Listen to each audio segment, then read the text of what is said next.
Do violent video games cause violence or aggression? Hey guys, it's Tiger, and in this video, I'm going to be breaking down the research in psychology in terms of what we know behind the relationship between video games and violence.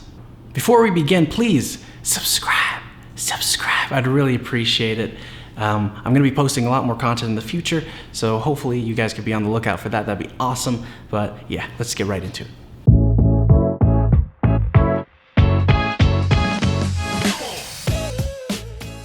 So what does the research tell us about violence in video games? Well, it turns out that in the early 2000s, the consensus between most psychologists was like, hey, video games, they are not good for you in terms of violence, right? They make you more violent, make you more aggressive.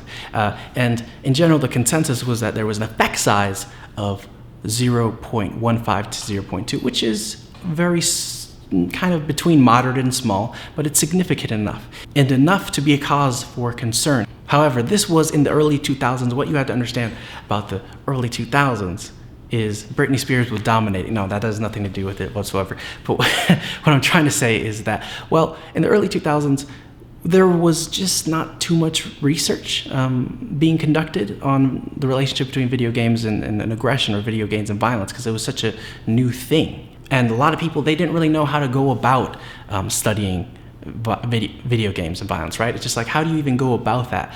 A lot of the research methods had not developed towards defining, okay, what do we mean when we talk about aggression in regards to video games? Researchers were still trying to figure out, how do we properly define aggression? How do we properly define violence? And also, of course, the kind of video games that existed in the early thousands were even a lot more different than what we have today.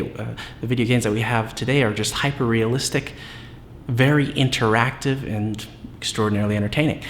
There's also a lot more explicit material out on the market nowadays. When we talk about what the researchers think today, though, everything has changed, right?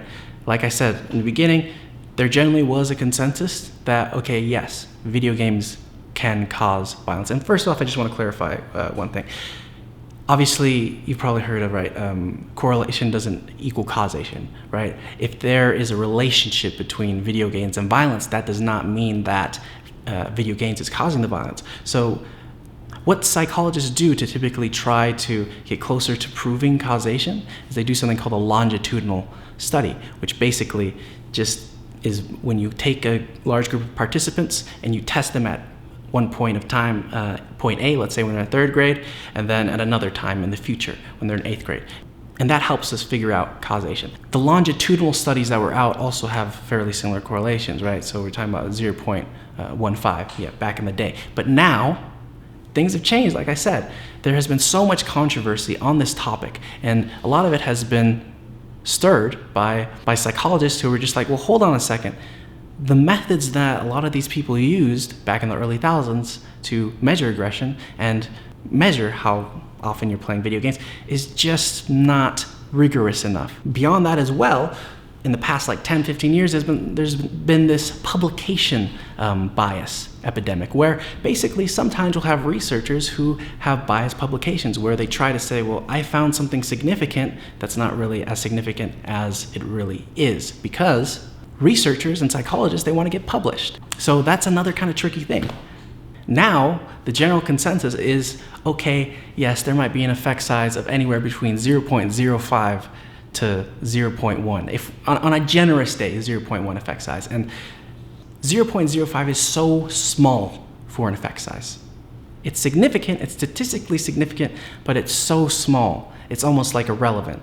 For me, I just think of like a super drunk guy who's just chugged 3 liters of beer, and then all of a sudden he's got like a few drops, and he's just like, this will get me drunk. I mean, it contains alcohol. It might increase your drunkenness by like 0.000. It's so insignificant that it doesn't really matter.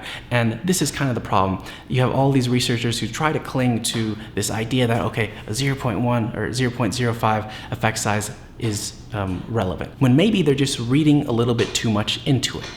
All the meta-analysis that have been conducted, which, by the way, if you don't know what a meta-analysis is, basically is you just combine all of the different studies that have been done on a topic, and you see how the results are related. And virtually almost every study on the link between video games and violence has found a statistically significant correlation. But it doesn't take that much to be statistically significant. Again, we're talking about a very, very, very minimal relationship.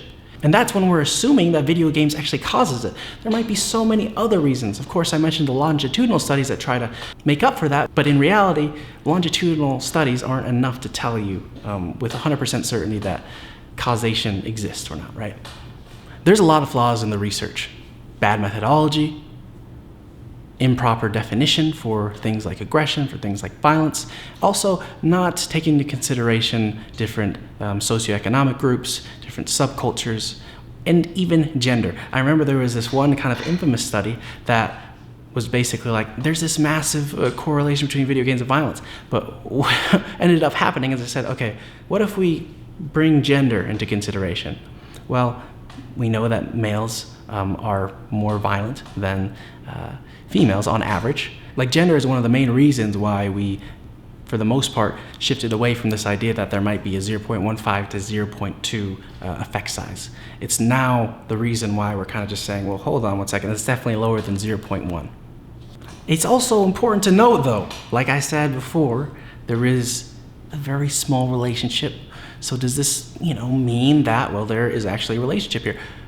I think it does a little bit. I think that violent video games can affect behavior, but their influence is so marginal, so small that really, what are we looking at? There are probably far more important variables to look at when we're looking at perpetrators of violence, right? For example, a lot of your family background, like whether or not you were abused, explains a lot of the differences between aggressive people and non-aggressive people, right? Playing Grand Theft Auto 5 and just like shooting up the strip club is not gonna make you that much more violent. Like, for example, it might suggest to you certain violent concepts and certain violent ideas, and there's definitely observational learning that can take place, but really this is not, it's negligible that, well, let's be honest, it's not really worth taking into consideration. And like I said, observational learning is very important. Like, a good example of this is phobias. A lot of the phobias out there can actually be explained by observational learning from the children. If you take a monkey and you're just like, hey monkey, I'm gonna make you afraid of snakes, you can do that. Like, seriously, through observational learning. At the end of the day, playing Red Dead Redemption 24/7 is not gonna make you a mass murderer. So in conclusion, video games do not make you violent, and even if they do, their influence and impact is so microscopic that it's not even worth taking into consideration.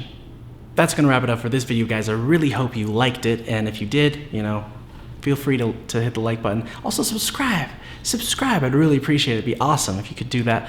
Most importantly, though, I want you to comment down below and kind of give me your thoughts on this whole idea that, okay, video games might cause violence. Because for me, I think for the most part, it's just ridiculous. Too often we make video games and media a scapegoat for violence and violent crimes. And I think we really need to stop with that trend. Anyway, guys, thank you so much for watching. Take care.